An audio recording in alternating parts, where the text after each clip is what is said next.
누가 한 목사님에게 물었습니다. 결혼이 뭐냐고요?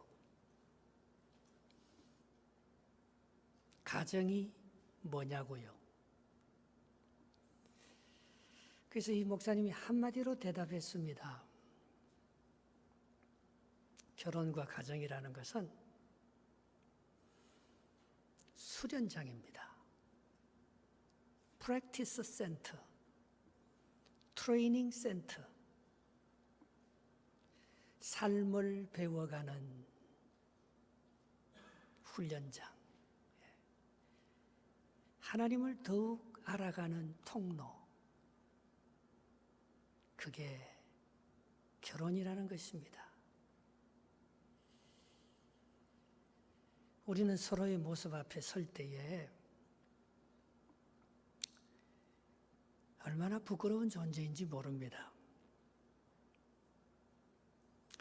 살다 보면 내가 다 드러나지 않습니까? 다른 사람은 속일 수가 있어도 가족은 속일 수가 없습니다. 그래서 정직해지고 더욱 진실해지고 내 부끄러운 수치를 다 보여도 이상하게 부끄럽지 않고 내 있는 장점과 단점을 있는 모습 그대로 받아주는 바로 훈련의 장소, 바로 그것이 가정이라는 것입니다. 똑같이 누가 내게 신앙이 무엇입니까? 교회가 무엇입니까? 그렇게 묻는다면 저는 이렇게 한마디로 대답할 것입니다. 교회란 리뎀션 센터, 속죄장입니다. 우리가 하나님의 교회에 오면 우리의 과거의 죄가 다 씻겨지고 말입니다. 하나님을 더욱 알아가면 알아갈수록 내 자신을 더욱더 알아갈 수 있는 그것이 교회입니다. 내가 주님 앞에 섰을 때 너무 내 자신이 초라하고 부끄러워서 내 자신을 드러내기가 참 껄끄럽지만은, 그러나 주님 앞에 나를 있는 모습 그대로 드러내면 드러낼수록 주님께서 나를 외면하지 아니하시고 나를 받아주시고 나를 용서해 주시는, 예수 그리스도의 피에 적셔서 예수 그리스도로 말미암아 죽었던 생명, 잃어버렸던 과거를 다시 회복해서 용기 있게 감격하면서 인생을 새롭게 살아갈 수 있는 생명 공동체, 그것이 바로 교회라는 것입니다. 어떤 사람은 교회에 와서 이런 예수님을 못 만나고 돌아갑니다. 어떤 사람은 결혼해서 가정을 꾸려서 살면서 이런 행복한 나눔과 교제와 성장의 과정을 못 거치는 그런 가정들이 있습니다. 오늘 본문에 보면 예수님은 두 가지 대조적인 사람을 들어서, 한 사람은 그리스도를 만남으로 말미암아 그의 과거가 씻기고 리뎀션 센터, 속죄의 장을 이루면서 생명이 살아나는 사람이 있고, 한 사람은 똑같이 예수님을 초대했지만 예수님을 만나지 못하고 그 마음속에 깊은 어두움과 비난과 죄 가운데 빠져서 진정한 자유와 평강을 누리지 못하는 그런 두 종류의 사람들로 오늘 본문은 대조하고 있는 것입니다. 정작 예수님을 초대한 사람은 바리새인 시몬이었습니다. 그러나 정작 예수님께로부터 은혜와 속죄의 은총을 받는 사람은 죄 많은 베다니의 여자 마리아였던 것입니다. 오늘 본문 36절, 37절을 한번 읽어보겠습니다. 시작. 한 바리새인이 예수께 자기와 함께 잡수시기를 청하니, 이에 바리새인의 집에 들어가 앉으셨을 때에 그 동네에 죄를 지은 한 여자가 있어 예수께서 바리새인의 집에 앉아 계심을 알고 향유 담은 옥합을 가지고 와서, 여기 36절에서 37절에 보면 똑같이 나오는 단어가 하나 있습니다. 그게 뭐지요? 예수님께서 시몬 바리새인의 집에 초청을 받아가서 앉아 있었다는 것입니다. 이것은 히브리적인 표현으로 말하면 음식을 먹기 위해서 기대어 누워 있는 것을 말합니다. 여러분, 히브리 사람들이 음식 먹는 습관을 봤습니까? 가장 편한 자세로 엎드려서 말입니다. 여기 비계 하나를 베고 이렇게 상을 이렇게 디귿자로 이렇게 놓고 종들이 서빙을 하고 말입니다. 정말 가장 편한 자세로 누워서 음식을 먹는 게 히브리 사람들의 가장 전통적인 음식 먹는 방법입니다. 그런데 그 앉아 있을 때에 손님이 오면 히브리 사람들이 꼭 행하는 절차가 있습니다. 그것은 히브리 예루살렘을 한번 가보면 말입니다. 참 먼지가 많고 더워요. 그리고 그 사람들이 신고 다니는 신발이 샌들입니다. 발에 먼지가 많지 않습니까? 그래서 종이 와서 자기 집에 초대된 그 손님을 환대한다는 의미로 발을 씻어줍니다. 그리고 당신을 우리 집에서 환영한다고, 나는 당신에 대한 적의가 없다는 뜻으로 입에 입을 맞추면서 서로 뽀뽀하고 인사를 나눕니다. 그리고 나는 당신을 존경합니다 하는 뜻으로 그 집에 있는 감람유를 그 머리 위에 부으면서 그 사람을 정중하게 대접하는 것이 관례였습니다. 그런데 보니까, 근데 이건 동네 잔치예요. 히브리 사람들은 훌륭하고 존경받는 랍비나 선생님들이 있으면 자기 집에 모셔서 식사를 대접하면서 그 사람들의 얘기를 듣고 덕담을 듣습니다. 거기에는 많은 죄인들도 오고 동네 모든 사람들로 와서 그 광경을 보면서 함께 식탁의 교제를 먹는 사람들만 나누지 않고 모든 종과 그 집에 있는 모든 사람들, 가문의 족속들과 온 동네 사람들이 다 모여서 그 식사에 참여하면서 기쁨과 감격과 은혜와 덕담을 즐기는 것이 식사의 관습이었습니다. 그런데 오늘 바리새인 시몬은 예수님에게 그런 절차를 전혀 거치지 않는 거예요. 냉대했습니다. 그걸 가만히 보고 있던 죄 많은 여인, 다른 복음서에 보면 베다니의 마리아라고 되어 있습니다. 아마 창기였던 것 같아요. 그가 그것을 바라보고는 너무나 마음이 아파서 예수님께 다가가서 오늘 이 바리새인이 하지 못하는 그런 행위를 하는 것을 볼 수 있습니다. 37절에 보면 어떻게 합니까? 옥합을 가지고 가서 38절 보겠습니다.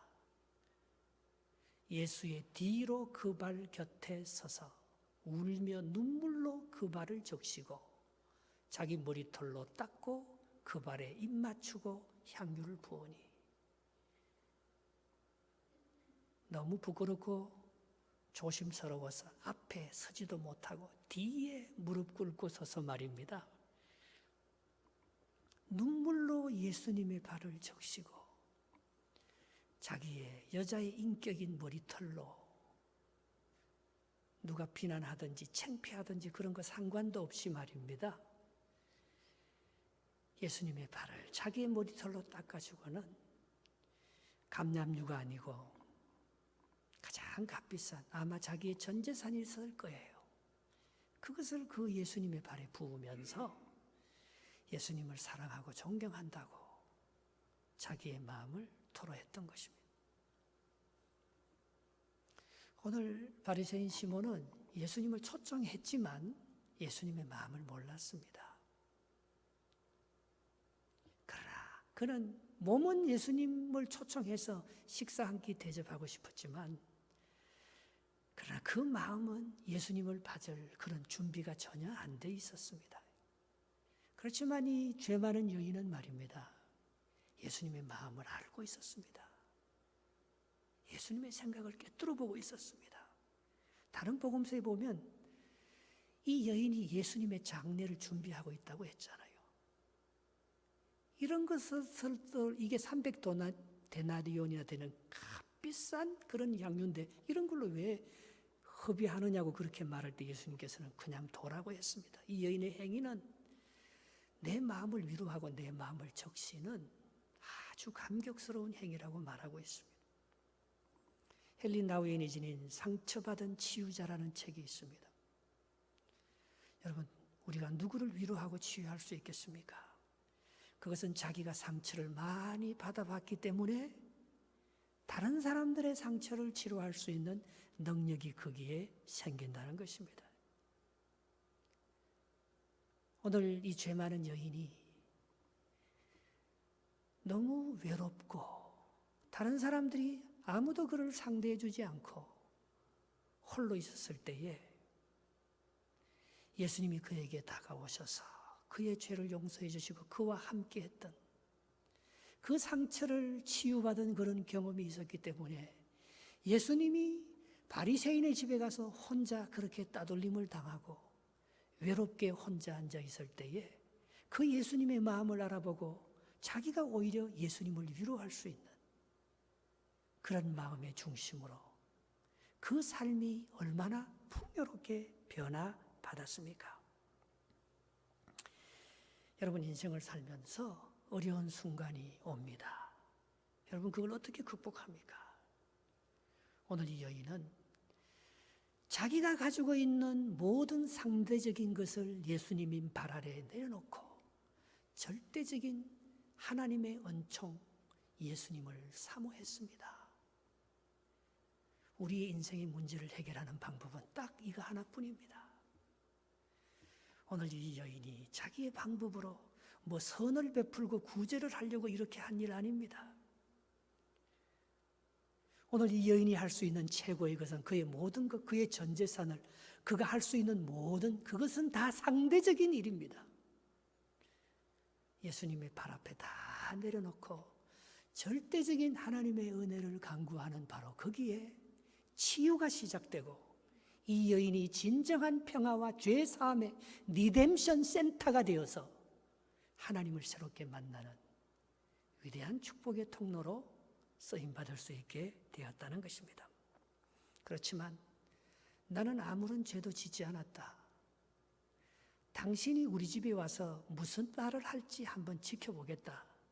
그를 시험하고 그를 테스트하려는 마음으로 예수님을 자기 집에 불러서 식사를 대접하려는 시몬 바리새인의 마음속에 그의 종교적인 지위가 그가 다른 사람들을 의식하는 그런 체면이 말입니다.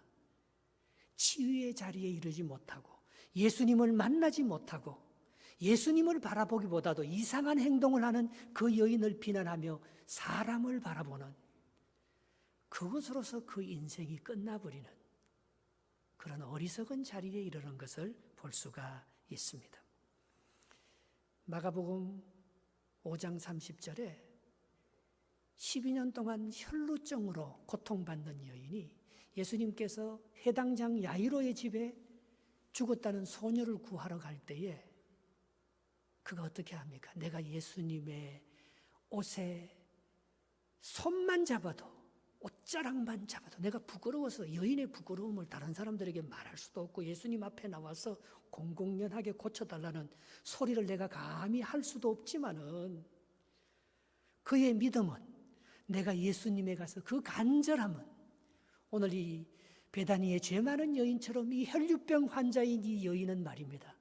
오직 주님을 사모하는 그 마음 하나로 예수님 곁에 가서 그의 옷자락만 만졌지 않습니다. 모든 사람들은 누가 밀었다고 말합니다. 그러나 예수님은 자기의 능력이 누군가에게 의해서 빠져나갔다는 것을 알고 이런 고백을 하지 않습니까?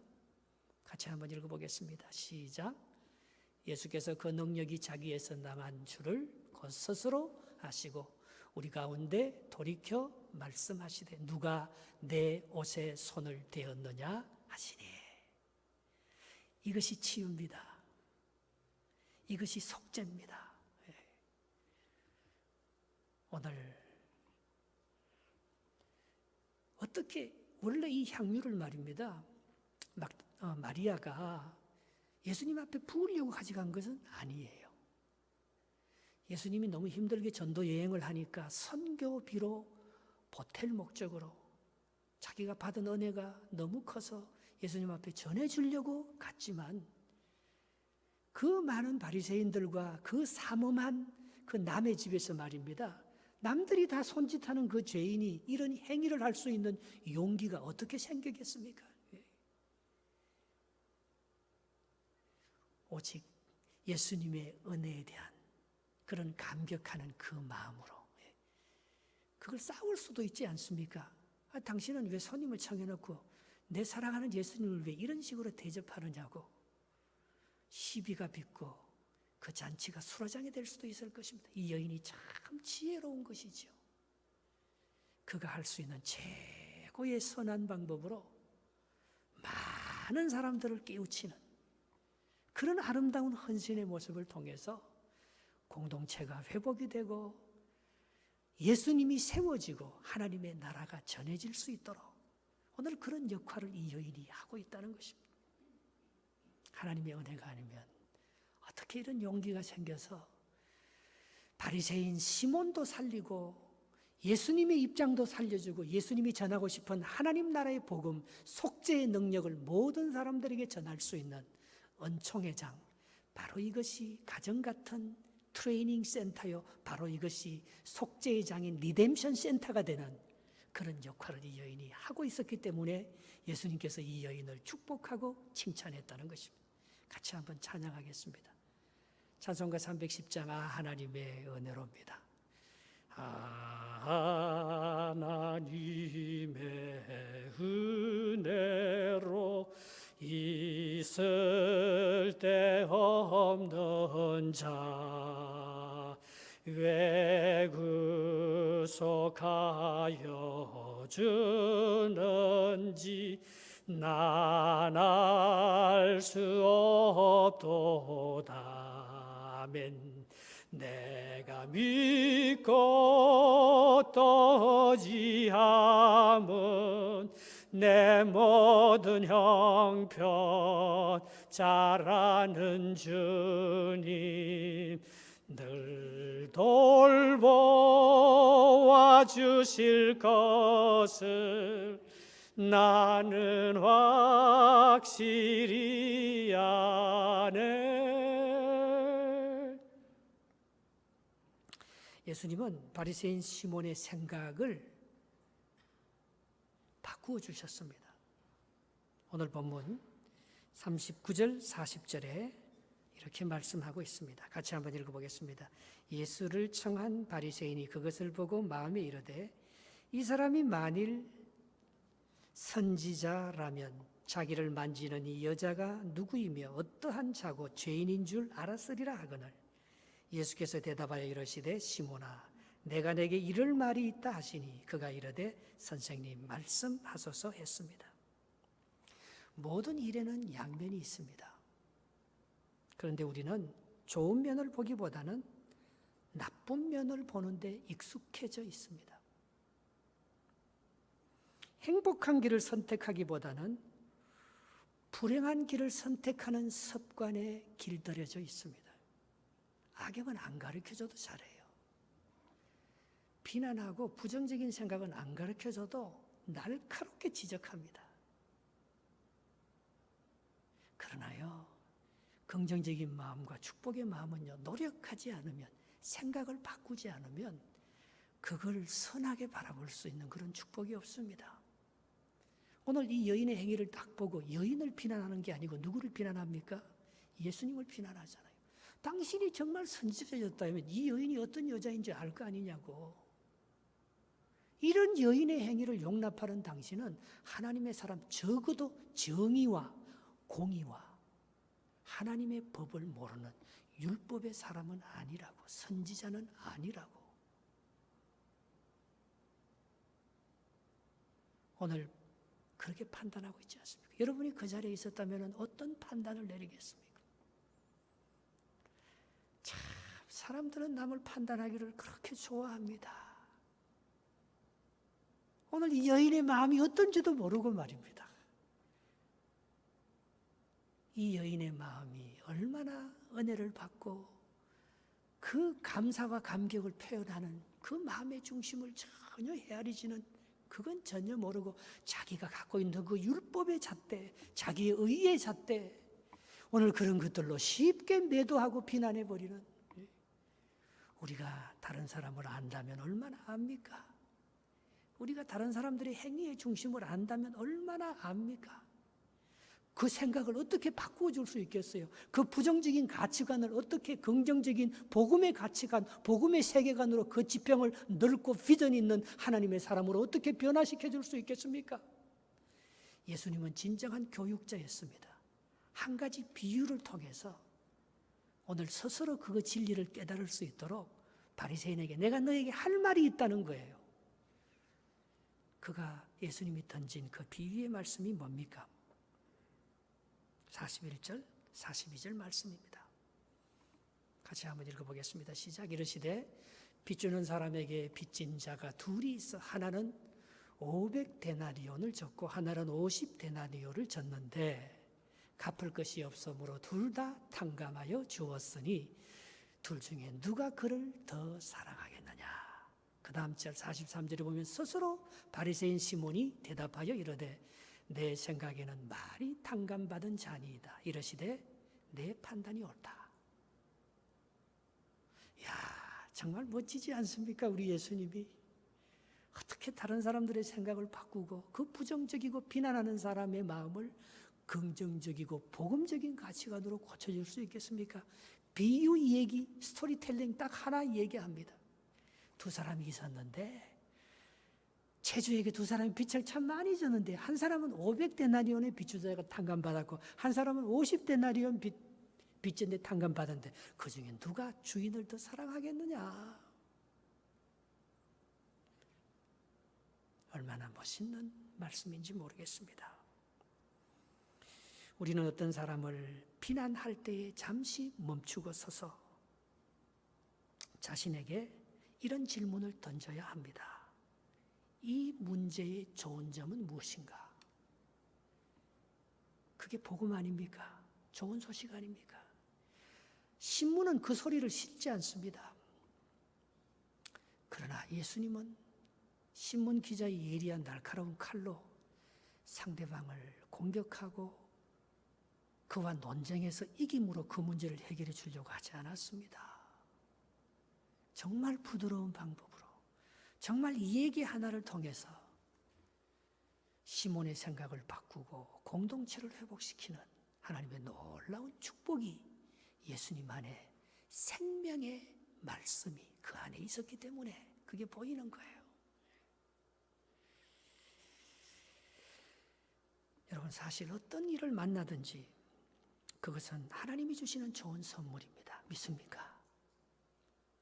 여러분, 잘못된 일이 있습니까? 이 세상에 내가 보기에 잘못되고 잘된 일이지 하나님 편에서 보면 다 필요한 하나님이 주신 은혜인 줄 믿습니다. 내가 보기에 병들어서 실패한 거지, 내가 보기에 떨어져서 취직이 안 되는 거지, 내가 보기에 실패해서 잘못된 거지 하나님 보시기에 그게 실패입니까? 하나님 보시기에 그게 병들어서 그게 정말 잘못되어서 죄 때문입니까? 하나님 보시기에 그게 실패한 것이 그게 내 능력이 부족해서 모두 내 책임 때문입니까? 로마서 8장 28절에 사도 바울, 믿음의 사람은 이런 고백을 했습니다. 너무나 잘하는 말씀이죠. 같이 한번 고백해 봅시다. 우리가 알거니와 하나님을 사랑하는 자, 그의 뜻대로 부르심을 입은 자들에게는 모든 것이 합력하여 선을 이루느니라. 저는 믿습니다. 다른 사람이 아무리 잘되고 자기 길을 가고 승리하고 축복받는 것 같아도 그 길은 멸망의 길이요. 우리 예수 믿는 사람이 아무리 잘못되고 병들고 넘어지고 실패하고 꼬꾸라들이도 그 길은 반드시 생명에 이르는 좋은 축복의 길이 될 줄 믿습니다. 끝을 봐야 알잖아요. 인테그리티, 합력해서 마지막에 어떤 열매를 맺히느냐 그걸 봐야지 그 사람이 정말 축복의 사람인지 저주의 사람인지 다 드러날 거 아닙니까? 우리는 단면만 보고 판단합니다. 그러나 믿음의 사람들은 이 모든 것을 합력해서 선하게 이루어 주실 하나님의 역사를 보기 때문에 그 사건을 비난과 부정적으로 바라보지 아니하고 그 사건 뒤면에서 그것을 다루시는 섭리하시는 하나님, 조정하시는 하나님의 역사를 바라보면서 믿음으로 감격하는 것입니다. 그래서 그리스도 안에는요, 아멘뿐이에요. 믿습니다. 고린도후서 1장 20절에 고린도후서 1장은요, 고난장입니다. 위로장입니다. 사도 바울이 예수 믿기 전보다 예수 믿고 나서 더 많은 고난과 환난과 시험과 연단을 많이 받았습니다. 그러나 그것이 다 지나가고 그걸 다 알고 뭉쳐서 보니까 합력해서 선을 이루시는 하나님의 은혜의 역사였어요. 그래서 그는 이런 고백을 하지 않습니까? 같이 한번 읽어보겠습니다.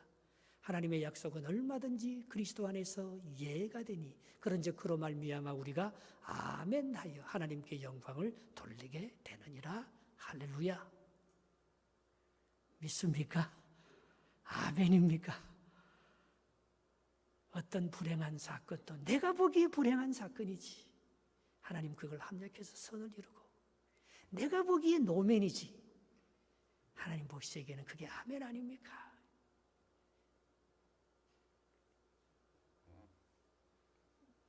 바리새인 시몬은 과거를 살았습니다. 그겐 속죄의 축복이 없습니다. 그러나 이 여인은 과거의 아픈 상처와 죄가 많습니다. 그러나 이 여인은 지금 현재를 살고 있습니다. 왜? 예수 그리스도와 함께 있기 때문에. 바리새인은 죄 많은 여자의 행위의 정죄를 바라보지만 오늘 이 여인은 자기를 용서해 주시는 예수님의 사랑을 바라보기 때문에 오늘 이 여인에게는 놀라운 역사가 일어나고 지금 있는 것입니다.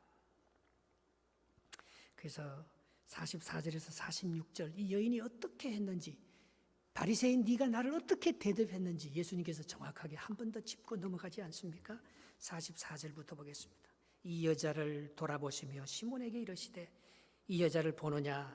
내가 내 집에 들어올 때 너는 내게 발 씻을 물도 주지 아니하였으되 이 여자는 눈물로 내 발을 적시고 그 머리털로 닦았으며 너는 내게 입 맞추지도 아니하였으되 그는 내게 들어올 때부터 내 발에 입 맞추기를 그치지 아니하였으며 너는 내 머리에 감람류도 붓지 아니하였으되 그는 향유를 내 발에 부었느니라. 40세에 백혈병이 들려 죽어가는 최지숙 목사님, 둘 다 목사님 부부인데요. 여자 목사님이 자기가 40세, 나이 40세, 얼마나 젊습니까? 그렇게 건강하던 사람이 갑자기 토론토에 살고 있어요. 부부가. 그런데 하루는 병원에 갔더니만 백혈병인 가능성이 크다. 그래서 정밀 검사를 해보는데 혈액암, 백혈병이라는 진단이 나온 거예요. 그래서 병상일기를 쓰기 시작했습니다. 그게 책으로 나왔어요. 그래서 이 최주숙 여자 목사님이 이런 고백을 합니다. 지금 누가 내 삶을 건강하게 옛날로 되돌려 준다고 해도, 백혈병을 피하게 해줄 수 있는 길이 있다고 해도 나는 다시는 옛날로 돌아가는 그 길을 선택하지 않을 것입니다. 내가 백혈병에 걸리지 않았더라면 나는 과연 어떤 삶을 살고 있었을까? 곰곰이 생각해 봅니다.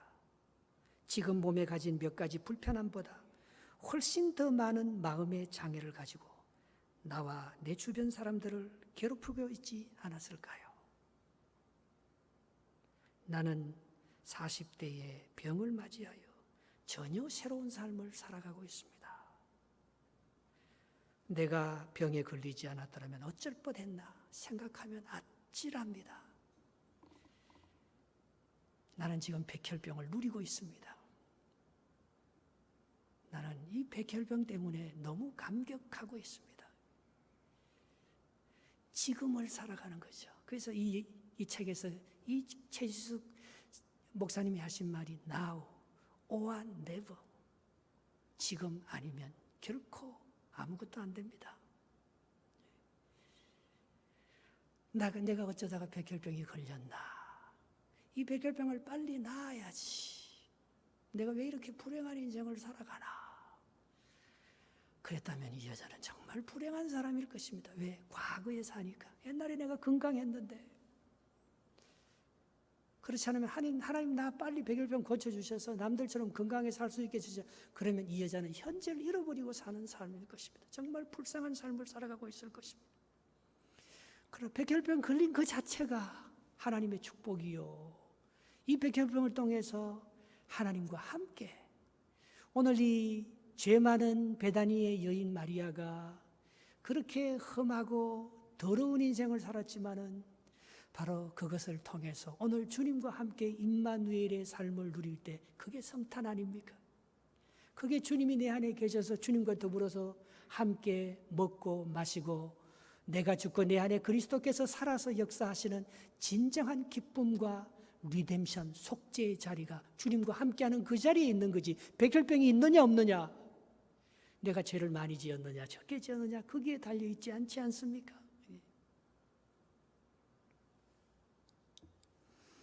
그래서 예수님께서 이 여인에게, 지금을 살아가는 이 여인에게 예수님께서 진정한 자유와 평강과 속죄의 은총을, 리뎀션을 선포해 주시는 것입니다. 48절, 49절 한번 읽어보겠습니다. 시작. 이에 여자에게 이르시되 내 죄사함을 받았느니라 하시니. 50절. 예수께서 여자에게 이르시되 내 믿음이 너를 구원하였으니 평안히 가라 하시니라 했습니다. 여러분, 가정이라는 것은 여기까지 합니다. 공감. 누가 비를 맞고 가면요, 우산을 씌워주는 남편인 자식이 우산을, 비를 맞고 가면 우산을 씌워주는, 비를 피하게 해주는, 그게 공감이에요. 엠퍼시예요. 그러나 그보다 더 나은 것은 그 우산을 씌워줘도 부인의 마음은 모르잖아요. 우산을 씌워준 것뿐이지. 그 자식의 마음은, 상대방의 마음은 내가 이 바리새인이 그렇게 죄 많고 고통받는 이 여인의 마음은 모르잖아요. 그러나 그래서 초공감이라고 있습니다. 슈퍼 엠파시. 그것은 같이 비를 맞아주는 것입니다. 얼마나 고맙겠어요. 내가 힘들 때 나와 함께 같이 고통을 겪어주는, 그것은 참 좋을 것입니다. 그 커뮤니티 센터는 그까지는 할 수 있을 거예요. 그러나 리뎀션, 교회에서는 뭘 합니까? 하루는 예수님께서 비를 맞고 걸어가고 있었습니다. 한 바리새인이 그에게 묻습니다. 왜 이렇게 비가 오는데 청성맞게 예수님은 우산도 없이 비를 맞고 걸어가고 계십니까? 저는 비를 맞고 걸어가고 있는 게 아닙니다. 지금 저 비구름 너머에 찬란하게 빛나는 태양을 바라보며 걸어가고 있습니다. 이게 리뎀션 아니에요. 공감이나 초공감이 줄 수 없는,